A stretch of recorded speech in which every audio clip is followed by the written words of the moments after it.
Dr. King, Ms. Fanny, Ms. Charnetta, Joshua, members of the board of directors, sponsors, staff, volunteers, parents, family members, friends, and most importantly, you future kings. I am truly honored to be with you today. Dr. King, thank you for the opportunity to allow me to address the future kings. What you have done for the past 7 years is awe-inspiring and correcting a wrong that has plagued our Black men and communities for years. It is the forward-thinking, visionary men like you that will lead our young Black men and our communities back to the level of prominence, wealth, and respect that is our legacy. Joshua, thank you for that introduction. I thought it was especially important for the future kings to know and understand that I started in the same place that you did, by highlighting my achievements in high school and grade school. You will see some similarities in what you are doing today. Some of you have gone beyond what I could have imagined or dreamt of doing. And you can see what the future holds for you. Norvin, a neurologist, studying and mapping the brain and finding a cure for Alzheimer's. I know I will be reading about you in the future. Norval, I'm going to put you in touch with a friend of mine who used to work at NIH and to make sure we get you that internship you're looking for. Lawrence, an astrophysicist. Lawrence, that's very interesting. I too like astronomy. The name of my company is Syzygy International. Syzygy in astronomy is roughly a straight line configuration of 3 or more celestial bodies. From the ancient Greek, it means yoked together. I use this in my business for symbolizing tying my clients' safety, security, and business objectives together to ensure their continued success. Joshua, cardiologist or emergency medical doctor, I would never have dreamt of that during my time. Cybersecurity and IT gurus. That is the hottest field today, and it touches the lives of everyone. Entrepreneurs. More than 50% of the US private gross domestic product is generated by small business. Small companies represents 99% of all businesses and employ more than half of the Americans in the workforce today. Small businesses create 75% of the net jobs in our economy. Small businesses pay more than 44% of our private payroll.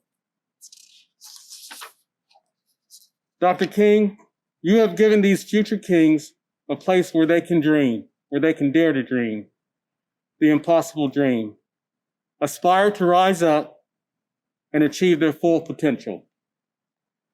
This is perhaps one of the most fundamental aspects of the Future King program, providing our young men, future kings, the opportunity and the experiences to expand their minds. This is exactly what my parents did for me. More importantly, you're providing them the support system to make their dreams come true. I'm so proud of each and every one of you, future kings. To the parents, family members, and friends of the future kings, I want to say thank you. Thank you for supporting them. Thank you for encouraging them.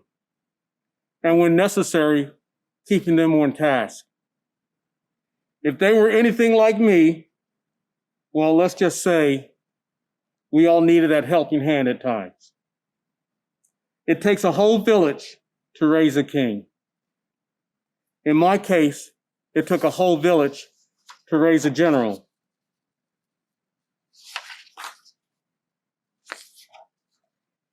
Future kings, you must understand and realize something especially important, just as I did. I understood that I did not become a general by myself. It took many, many people to help me get there. My mom and dad sacrificing to send me and my siblings to private schools, putting me in extracurricular activities, playing the guitar, swimming, and guiding me to become a congressional intern. My goal in high school was to attend college, a pre-law major, go to USC Law School in California, and then run for political office. That was my goal. I know Derek wants to be a future lawyer. In high school, my principal knew that I wanted to be a lawyer, and he saw the leadership potential in me, and he selected me to attend Notre Dame University's International Student Leadership Institute. That is where I learned about what it meant to be a leader. I was a volunteer intern on Capitol Hill, where I helped organize high school students to lobby U.S. senators for full voting rights for residents of the District of Columbia. I also organized students to lobby the DC City Council for full voting rights on Metro Rail and Metrobus for the students, and we were successful. So what happened? How did I go from being a future lawyer, politician, to becoming a general? By the way, my son is a sergeant in the Army Reserves, and when I tell this story, when I talk to him about this, he says, "Dad, I'm glad you became a general and not a lawyer." In college, I had several friends in ROTC. I joined the ROTC program, and I liked it. I liked the leadership challenges, learning about different leaders, how they led and organized cadets to achieve different tasks. It was great. I was hooked. I really liked being in charge. One of my instructors told me that I was a natural and that I should join the Army, and that's what I did.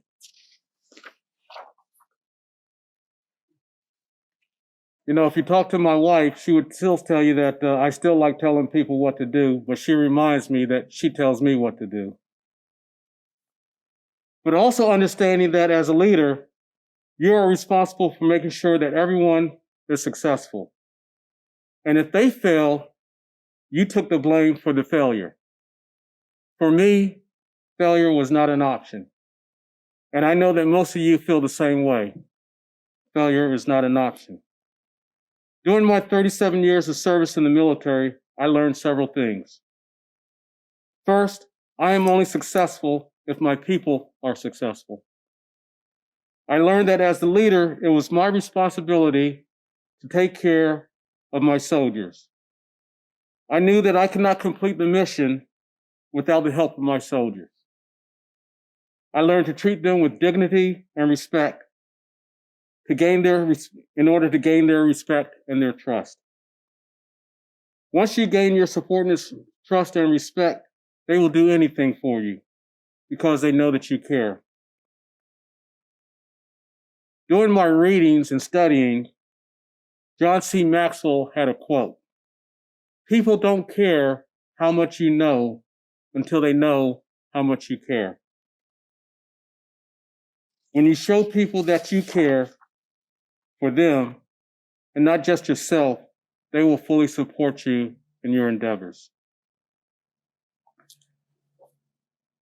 I had a mentor in the military who talked to me about leaders' responsibility.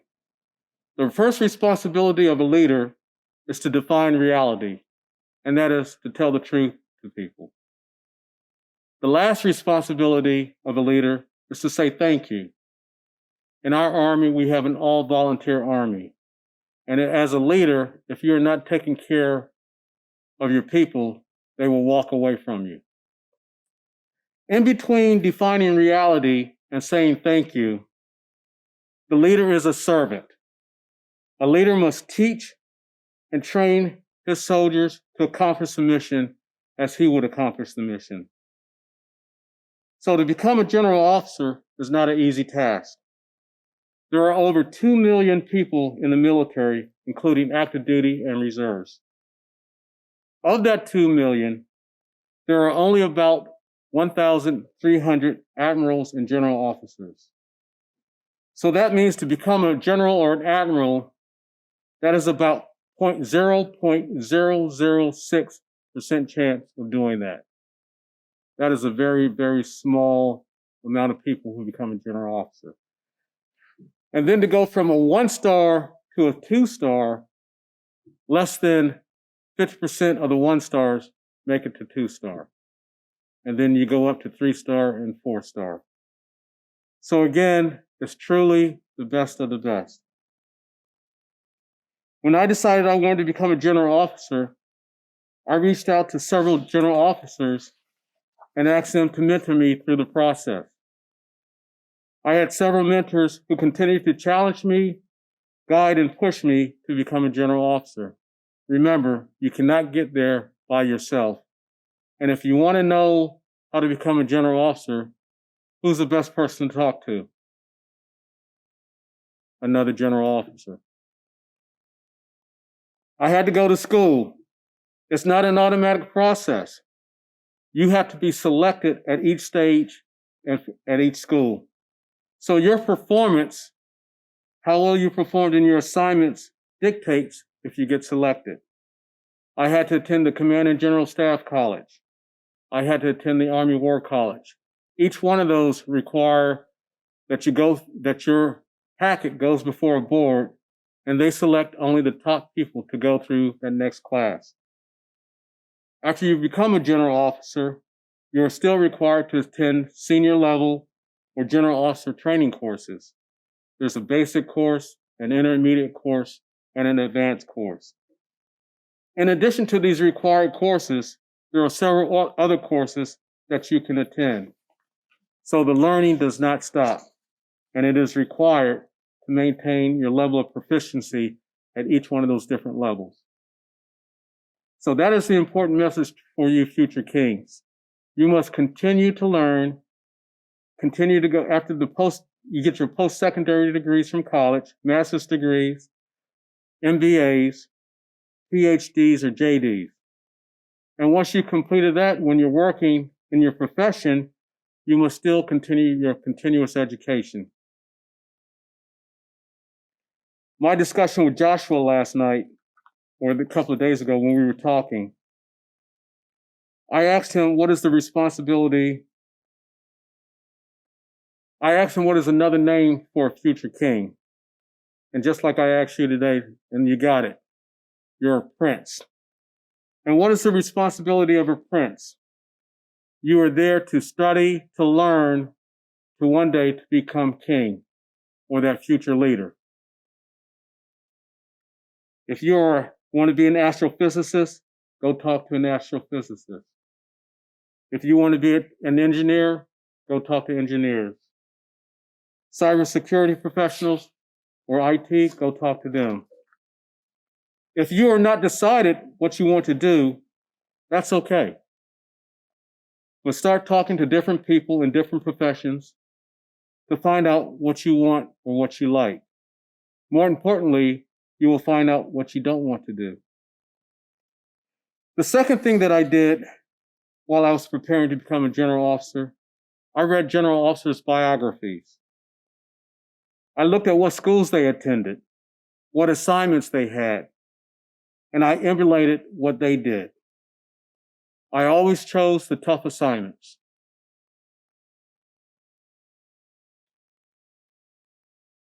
It is one thing to say that you want to be a general officer. It's another thing to do what it takes to become a general officer. We all know the old saying, be careful what you ask for, you just may get it. Then once you get it, then what do you do? Where's George? George said in his biography that he missed going to church because of the COVID. Well, George, I'm going to try to help you out a little bit. Luke 12:48. the second sentence. From everyone who has been given much, much will be demanded.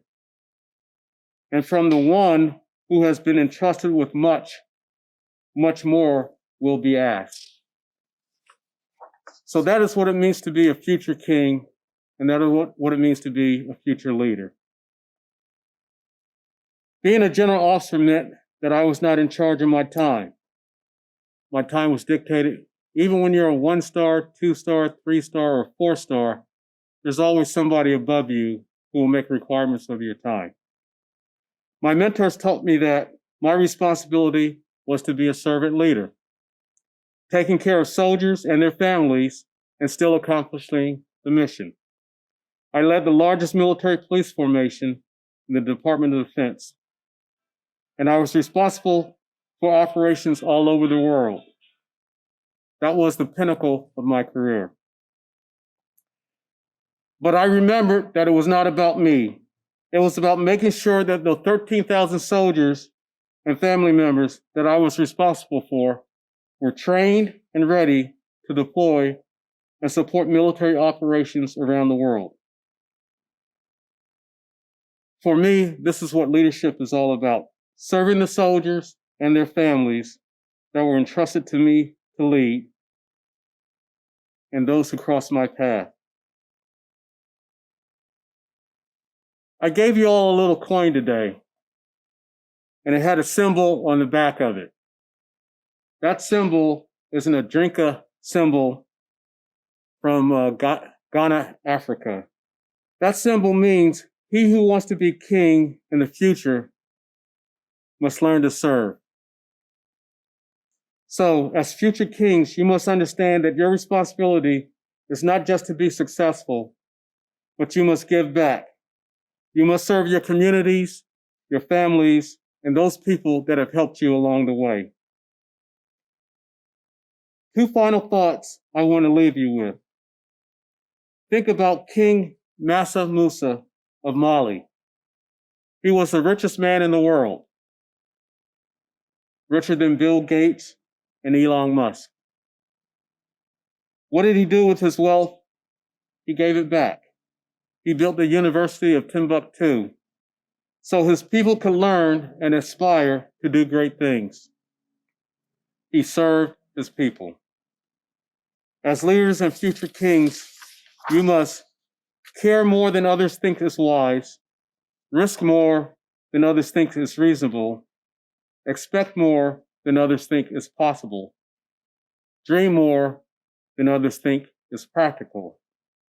This is the leader's creed. And if you're an entrepreneur, it is even more important for you.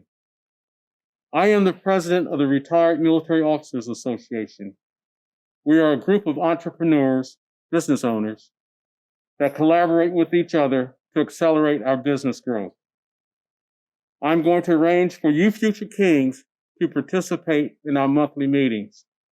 I think it's vitally important that you meet and hear African business leaders, and more importantly, is that they hear you and hear your story. I want to expand your network. We have business leaders that are in the cybersecurity and the IT field, engineering and legal. I want them to get to know you and hear your dreams. You never know what may happen. Dr. King, you are doing an outstanding job with these future kings. They represent our future, our path back to a legacy of our forefathers.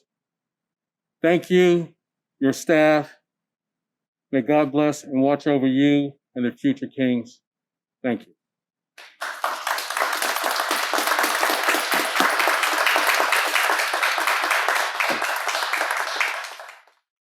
Thank you so much, General Chun, for your words of wisdom, full of instruction, guidance, encouragement, and strength. General Chun, on behalf of the Future King students, parents, staff, and board members, we would like to present you with this small token of our appreciation. Thank you very much.